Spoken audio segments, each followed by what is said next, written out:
Alors, bienvenue à tous. Je suis en train de faire donc un live pour voir un petit peu comment se présente l'écriture d'un roman, d'un livre. Donc ça fait déjà 3 ans que je prépare bien sûr mes écrits à côté et des notes surtout pour pouvoir aujourd'hui avancer plus vite, même si j'étais quand même occupé à d'autres tâches comme la production du jeu vidéo et de certaines scènes du film, un peu pour donner envie à nos spectateurs, hein. Donc là, je précise juste la musique qui est en fond, c'est pas ma musique, hein, j'en ai des compositions, mais celle-là au moins elle va durer très longtemps et ça permet d'avoir une ambiance de fond. Quoi d'autre? Alors, donc là je vais vous afficher le comment je travaille. Hop, avec un petit... Voilà. Donc, je fais d'abord un squelette très très important de chapitres. Donc là, c'est les 2 livres réunis. J'ai dû séparer le premier en 2 parce qu'il était vraiment long. Très très important. Voilà, par exemple, je vous dis un exemple à quoi ça sert les squelettes. C'est d'espacer selon pour pas trop saturer l'histoire, aérer l'histoire, c'est très important. Donc par exemple, j'ai rajouté un chapitre 19 entre la scène 18 et la scène 20. 20 qui est très chargée en scène d'action et de tristesse aussi, de sentiments. Donc il fallait quelque chose, scène 18 qui va être déjà aérée puisque c'est la ville, il y a des dialogues, mais il n'y a pas de scène marquante avec des musiques d'action. Donc pareil pour la scène 17, elle va aérer. Scène 19, en fait elle était importante, je voulais intégrer les sœurs Grace. Mais d'ailleurs, pardonnez-moi s'il y a quelques quand même fautes de frappe dans tous ce que vous allez voir, c'est pas encore la relecture finale, mais c'est important de noter les idées d'abord et de se concentrer ensuite sur ce qui sera nécessaire pour la production et l'impression du livre, qui sera disponible le 1 pour l'instant en tout cas. J'essaie de mettre les bouchées doubles, mais normalement j'écris un chapitre tous les 3 jours, ça dépend, hein. J'essaie de faire au moins 8 heures de travail par jour et vu que j'ai les idées claires et justement ce que je vous disais, le squelette prêt, c'est ça qui me permet d'avancer un peu plus vite et pas recommencer des chapitres. Donc je pense d'ici fin janvier, c'est possible qu'il soit disponible sur Amazon, en librairie, etc. Alors, premier chapitre très important, mettre le décor, donner l'envie, donner vraiment l'envie au lecteur de lire le chapitre suivant. Ça paraît logique, mais beaucoup vont se perdre dans les détails, à rentrer tous les personnages en même temps. Donc j'ai fait exprès de rentrer uniquement Darian. C'est petit à petit que les personnages vont rentrer dans l'histoire. Et de mettre le mystère. Voilà, au niveau le lecteur va se demander mais qu'est-ce qui se passe, pourquoi son père il est là, il est plus là, c'était un cauchemar en fait. Donc voilà. Ensuite, concernant le chapitre 2, c'est vraiment de donner alors là tout l'univers, l'ambiance grecque. Et le chapitre 3, ça va être l'ambiance, mais plutôt côté créature. Puisque quand ils vont monter jusqu'au mont Ossa, pour rappel, je vais vous montrer 2 secondes comment on voit ça. Je vous fais un live de qualité là, hein, en direct. On va aller sur Google Earth. J'ai fait exprès de de prendre un lieu, l'histoire est construite sur un lieu réel. Et donc après, les mythes sont de toute façon construits comme ça, hein. C'est le fait de se dire, voilà, il y a quelques années peut-être cela a existé ou pas. Et donc je dis qu'au fil des 2000-3000 ans qui nous séparent de la Grèce antique, plutôt 3000 et quelques, eh bien les ruines ont été effacées à jamais dans l'histoire. Donc je vous montre un peu, hop, à quoi ça ressemble, Ambrissia. Donc ici nous sommes en Grèce. Voilà. On est en Grèce. Et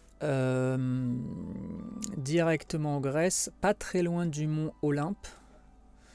Donc normalement si on met mont Olympe, voilà.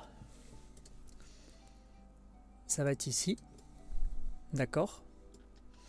Et je me suis dit, ça va être une très très belle vue en fait. D'Ambrissia, on verra le mont Olympe de loin.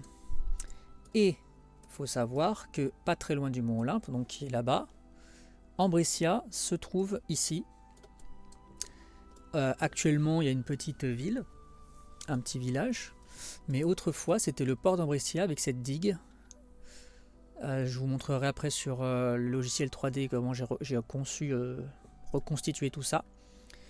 Mais vous voyez, j'ai trouvé ça parfait pour faire un port. Un petit port qui va être ici. Le coin des tavernes par là. Une plage. Et donc autrefois, si vous voyez, il y avait ça s'est creusé là. Ça c'est signe il y a des milliers d'années de rivière, hein, c'est sûr et certain. Mais moi je vais dire dans mon histoire que c'est une rivière qui coulait. Et c'est par là où vont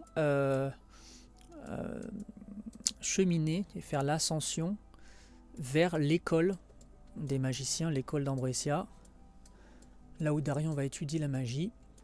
Voilà, ici, il y avait autrefois donc pas mal de rochers et de sable qui bouchaient tout ça, et ça formait un lac. Un lac, je vais vous montrer des vues d'artistes. Lac où j'avais stocké ça. Normalement, j'avais stocké ça à côté du livre. Voilà. Voilà une vue d'artiste de comment je vois les choses. Je regarde combien vous êtes là, en train de me regarder. D'accord. Donc, rebonjour aux nouveaux qui sont venus. Donc ici, vous voyez, c'est le lac en bas.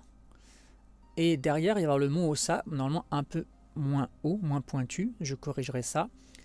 Et il y a quelques filets de lave bon, comme vous savez, dans les montagnes, il y a souvent, parfois c'est des anciens volcans, ça dépend. Il y a des nervures de lave à l'intérieur.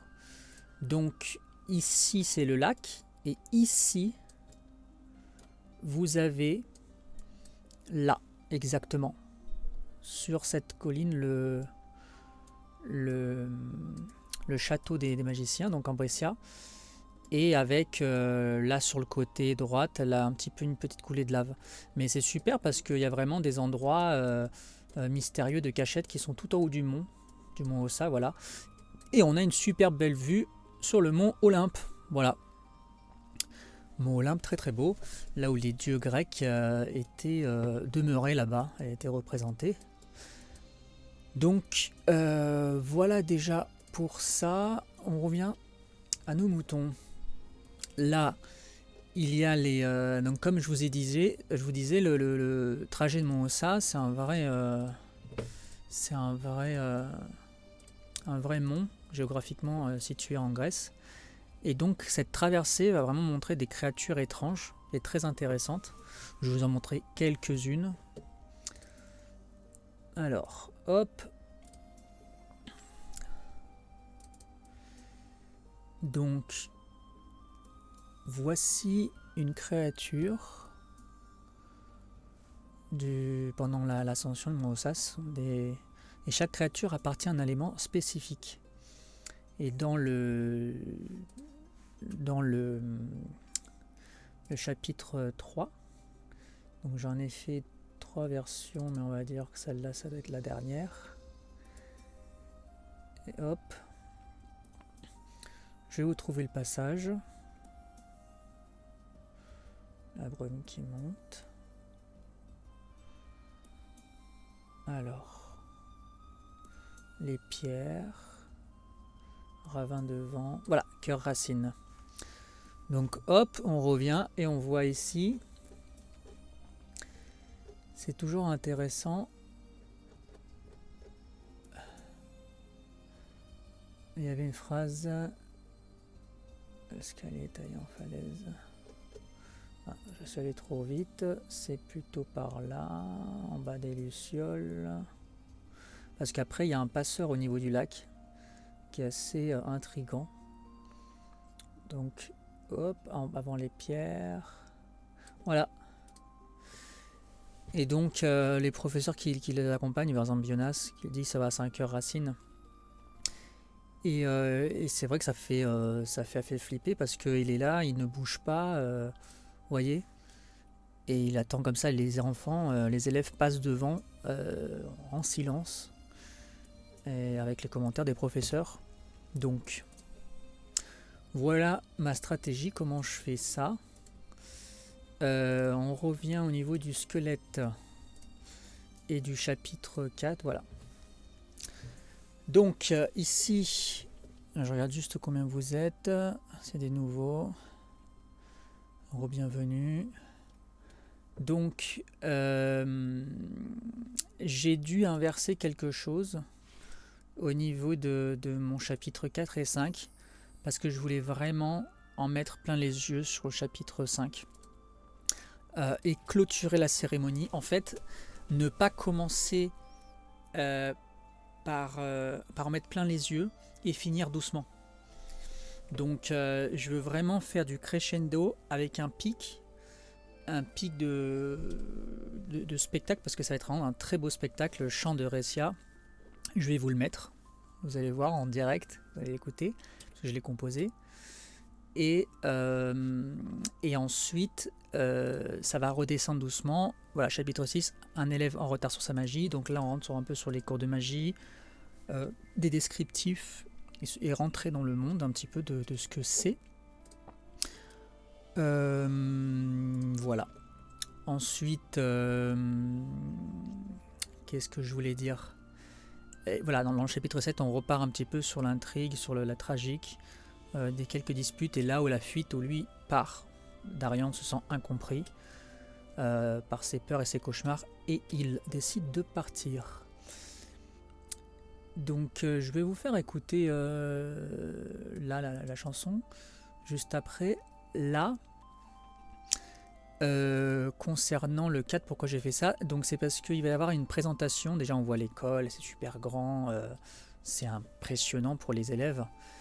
Et l'ambre va, à travers de la professeure qui le présente, va donner, en tout cas indiquer des éléments de pouvoir à chaque élève, et donc ils vont être attribués à des dortoirs. Et en fait, pour Darian, il hésite en fait, et parce que Darian n'est pas très doué dans les éléments. Il les comprend tous, ça c'est très étrange, il les écoute parce que les éléments parlent, mais il n'arrive pas à produire des flammes comme ses camarades de classe.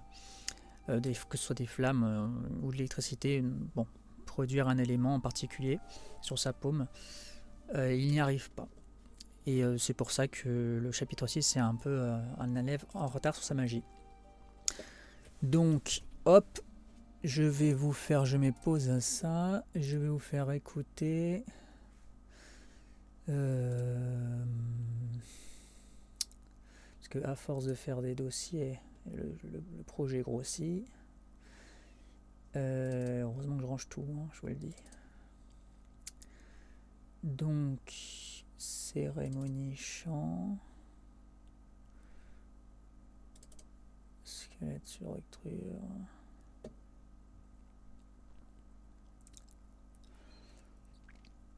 Alors,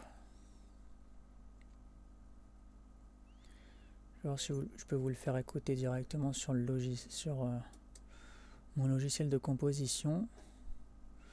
Vous verrez que c'est quand même beaucoup de boulot. Alors, hop, je vous mets la caméra et je vous montre le son. D'accord, il n'y a pas d'audio bureau, c'est magnifique. Eh ben, je vais devoir le mettre à côté, désolé. Reste structure, je crois que c'est celle-ci. Je vous mets ça, ce sera en décalé, désolé, parce que je suis obligé de faire jouer le MP3.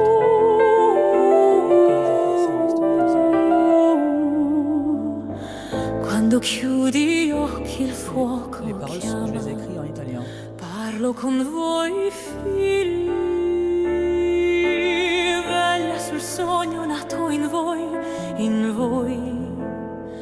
persi nel vento vivo. Cerco il respiro là dentro, i sogni danno talento, nel fuoco che era spento, portali nel vento.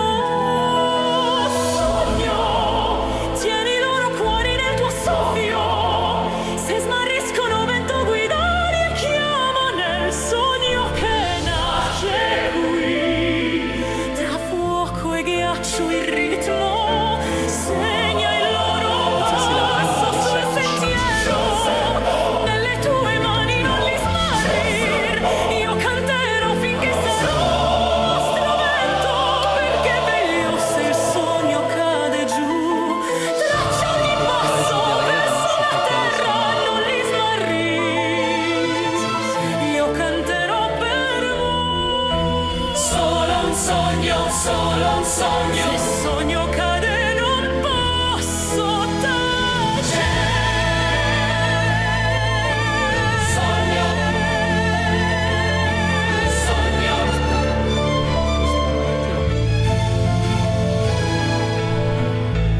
quando nasce sogno tra cuori vostri, parla in voi terra, veglia fra sogni caldi nei cuori con voi, forti nel gelo vivo.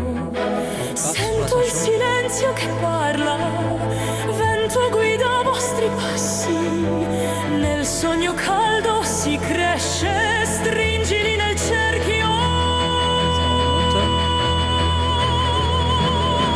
Sogno, tieni i loro cuori nel tuo soffio, se smarriscono vento guidali e chiama nel sogno che nasce qui, tra fuoco e ghiaccio il ritmo segna il loro passo sul sentiero, nelle tue mani non li smarrir, io canterò finché sarò strumento, perché veglio se il sogno cade giù, traccia ogni passo verso la terra, non li smarrir, io canterò per voi. Solo un sogno, se sogno cade non posso tacere. Sogno,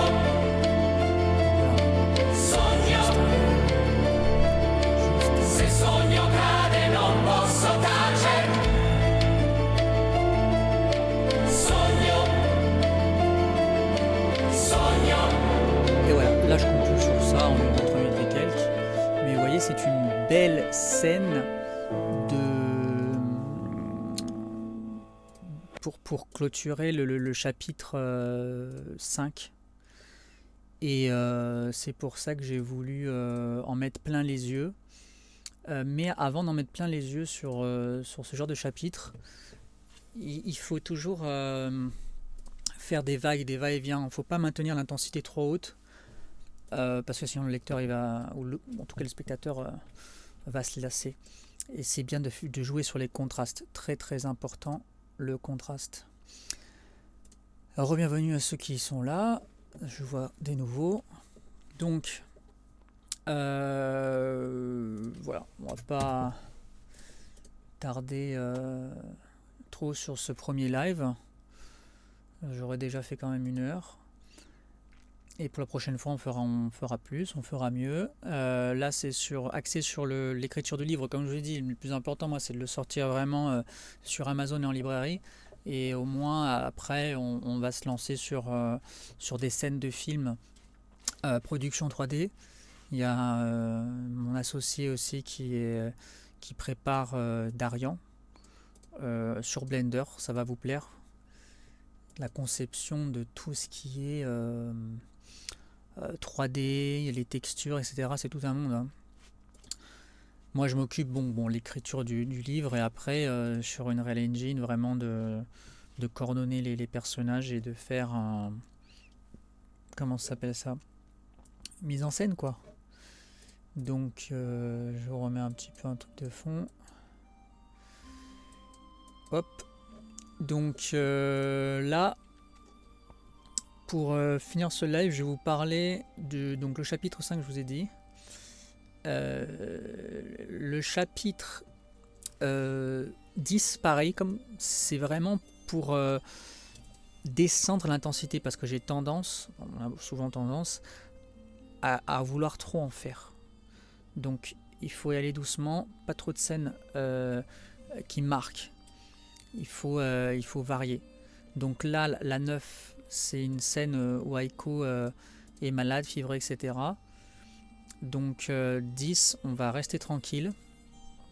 Et là, par contre, 11, c'est la scène, pour ceux qui connaissent, où Medusa va attaquer nos jeunes héros, Darian et Aiko.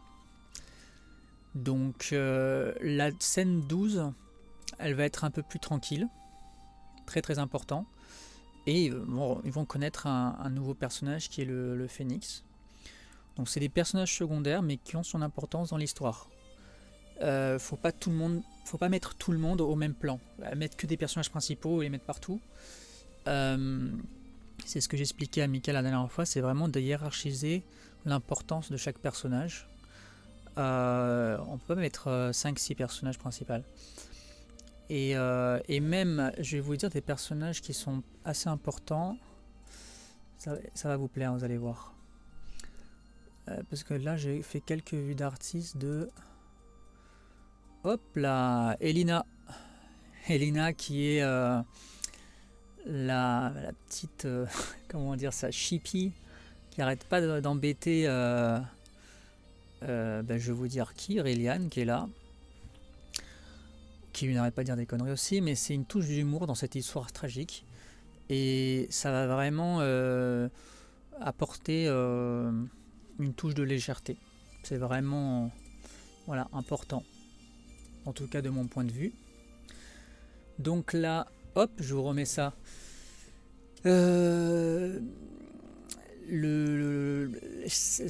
Chapitre 13, c'est pareil, c'est de la détente, c'est assez marrant. C'est un personnage... le sorcier, mais qui va quand même apporter des intrigues. Chapitre 14, on monte, et je vais vous finir sur le tome 1, on va finir la vidéo sur le tome 1. C'est donc intensité, 14, 15 intensité, vous voyez, et là je suis obligé de descendre un petit peu. Donc là, les secrets que refusent les adultes.